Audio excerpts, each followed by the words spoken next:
अब देखिए, नतीजों से पहले ही बैठकों का दौर जारी है। लोकसभा चुनाव की बात करें तो पीएम मोदी ने अब अहम बैठक बुलाई है। हाई लेवल मीटिंग बुलाई गई है और अगले 100 दिन के एजेंडे पर चर्चा होगी। इसमें कांग्रेस मुख्यालय में खड़गे समेत वरिष्ठ नेताओं की बैठक है। उधर मतगणना के दिन की रणनीति पर चर्चा हो सकती है। तो चुनाव के बाद, नतीजों के बाद किस तरीके की रणनीति दोनों पार्टियों की रहने वाली है। बीजेपी सरकार बनाने जा रही है, ऐसे में 100 दिन के एजेंडे पर क्या कुछ आगे किया जा सकता है, चर्चा होगी। और वहीं कांग्रेस दफ्तर में मीटिंग इस बात को लेकर कि जैसे ही नतीजे सामने आएंगे उसके बाद की रणनीति क्या होगी। तो दोनों ही तस्वीरें आपकी टीवी स्क्रीन पर, दोनों ही खेमों में बैठकों का दौर जारी है।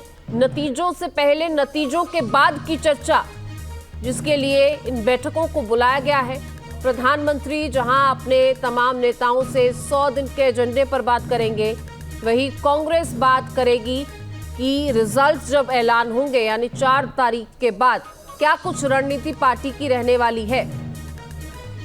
जहां जीत दर्ज होगी वहां किस तरीके से माहौल होगा और जहां हार का सामना करना पड़ेगा वहां पर बैकअप प्लान क्या रहेगा।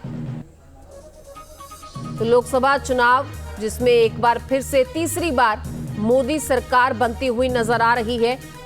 अब देखिए, नतीजों से पहले ही बैठकों का दौर जारी है। लोकसभा चुनाव की बात करें तो पीएम मोदी ने अब अहम बैठक बुलाई है। हाई लेवल मीटिंग बुलाई गई है और अगले 100 दिन के एजेंडे पर चर्चा होगी। इसमें कांग्रेस मुख्यालय में खड़गे समेत वरिष्ठ नेताओं की बैठक है। उधर मतगणना के दिन की रणनीति पर चर्चा हो सकती है। तो चुनाव के बाद, नतीजों के बाद किस तरीके की रणनीति दोनों पार्टियों की रहने वाली है।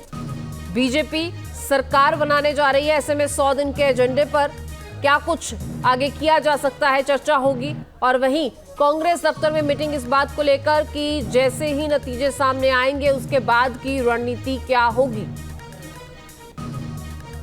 तो दोनों ही तस्वीरें आपकी टीवी स्क्रीन पर, दोनों ही खेमों में बैठकों का दौर जारी है। नतीजों से पहले, नतीजों के बाद की चर्चा, जिसके लिए इन बैठकों को बुलाया गया है। प्रधानमंत्री जहां अपने तमाम नेताओं से 100 दिन के एजेंडे पर बात करेंगे, वहीं कांग्रेस बात करेगी कि रिजल्ट जब ऐलान होंगे यानी 4 तारीख के बाद क्या कुछ रणनीति पार्टी की रहने वाली है। जहां जीत दर्ज होगी वहां किस तरीके से माहौल होगा और जहां हार का सामना करना पड़ेगा वहां पर बैकअप प्लान क्या रहेगा। तो लोकसभा चुनाव जिसमें एक बार फिर से तीसरी बार मोदी सरकार बनती हुई नजर आ रही है।